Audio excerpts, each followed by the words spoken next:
Now greetings to the world. Gangsta no live in a tenement yard. No. Rude boy no live in a tenement yard.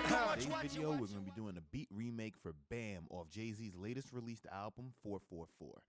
So we're going to break this down today in Ableton Live 9. We're going to chop up the samples, put it together. It's a pretty simple track with a lot of East Coast flavor to it, with a very, rememberable sample from the East Coast. Sister Nancy, Bam, been used so many times over. So I'm going to show you how they chop that. Then basically all you got to do is throw some trap drums on top of it and sprinkle a little bit of vocal samples, and you got yourself the Bam instrumental from Jay-Z 444. So let's get started. So first things first, let me play you the beat, show you what I have.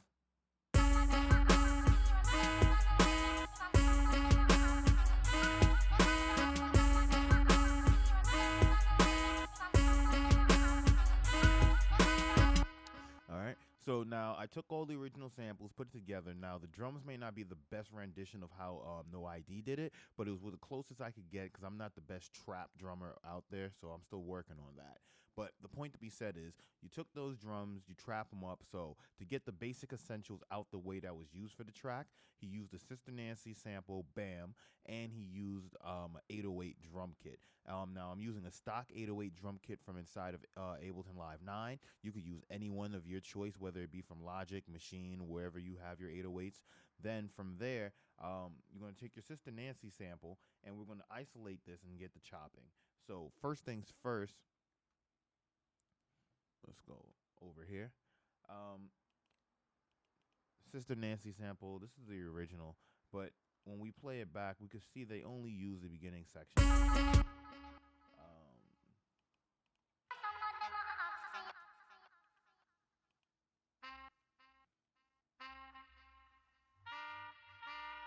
That's it. That's all they use. Actually, that's all No ID used. So since that was the main premise of the track, I went ahead, took that, and chopped it up myself. Just took that horn section. It's only really 3 main stabs. So I took that. We're going to take it from there. All right, guys. So inside of Ableton Live 9, there's several ways you could go ahead chopping a sample. I use Command E or Apple E if you're on a Mac, Control E if you're on a PC, since I'm using Ableton Live 9 on the PC. And we're just going to chop those sections right there. We have that. And then we're going to get right up on it right here. Chop that as well. And then we're going to get a little closer right up on it there and chop that. So we're going to get rid of this little dead space in the middle. We could probably clean that up a little more. That's cool. And now that we have that dead space gone, we have our 3 simple chops. So the next thing we're going to need to do is open up a drum rack. So we have a drum rack here. And you could just rename it, do whatever you like. We're going to call this one sample.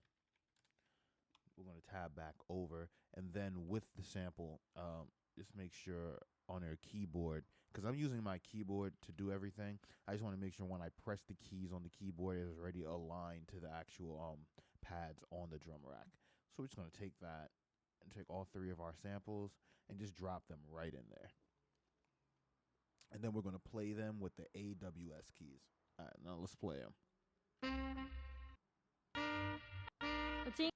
So now when you hear playback, it's pretty simple. Actually, on this third one, we don't need all that extra space, so you could just clip that off. Pretty cool. Now, we could go in here to the sample editor, because inside there, we're going to need to pitch this up a bit just to get it to that speed. We could do 2. It doesn't really matter. So we'll just do speed it up 2 for all of them. I'm just doing this manually for the sake of the video, just so everyone can see step by step. Then use Complex Pro. That's always a must, because if there's any type of artifacting that may be going on inside of the song, this is the best way for you to combat that with our Complex Pro. Have that already put into the sampler, pitched up. Now we got to get the pattern for how we made the beat.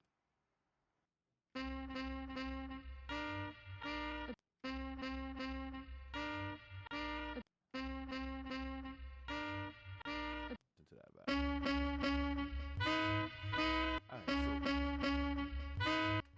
So as we have that playing, we're going to throw in a snare. Always when you, and like I said, No ID used like an 808 kick for this. So I'm just using a standard Ableton 808 kick. But whenever I use an 808 kick, I like to layer the 808 kicks, because not just the kicks, but the kit. I apologize if that didn't come out right. But because the 808 kicks themselves, they may not just hit as much. They give you that bass, that width, but when sometimes you need that punch in the middle, it may not fulfill that actual desire. So you go to layer it with another kick underneath just to give it that extra oomph. If you know what I'm talking about. Then you take your snare and do the same thing as well, because the 808 snares are more snappy. They have a little bright crispiness to it, and there's nothing wrong with that. But then in certain instances, you want that little that thud, that grimy grit, that underneath, just to carry you over. So that's where that comes in. So we're gonna throw this snare in right here.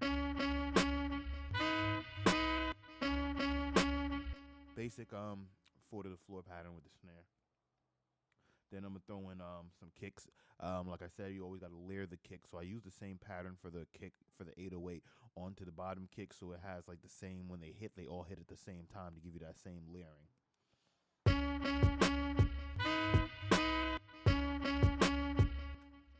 And just from there, we pretty much got a sample of how the intro of that track BAMS comes on for Jay-Z. So we're almost done right there. So we could bring it in with the hi-hat.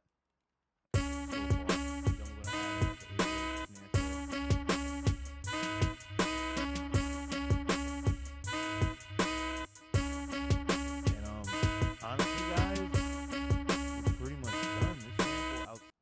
So like I was saying, once you have all that put into place, guys, all you have to do last is throw the vocal sample, and we're done. And let's hear how it sounds.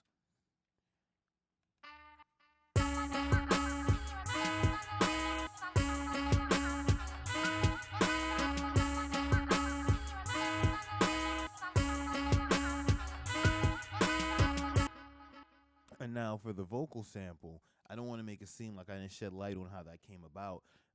You go ahead onto the original track with Sister Nancy, and you find the section here where she's talking in that actual voice tone. My apologies, we'll solo that.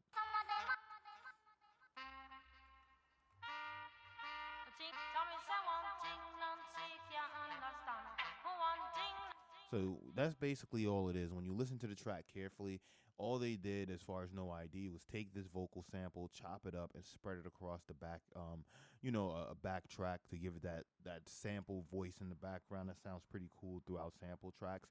And that's pretty much it. So you took that, chopped it up, pitched it up, of course, and threw it onto a backing track. And now when we come back and you play it in succession, this is everything, guys. So if you like it, let me know if you like it. Drop a comment, like. Don't forget to subscribe. There's going to be more of these videos. I'm going to try to do an entire 444 series. But outside of that, let me know what you guys want to see next.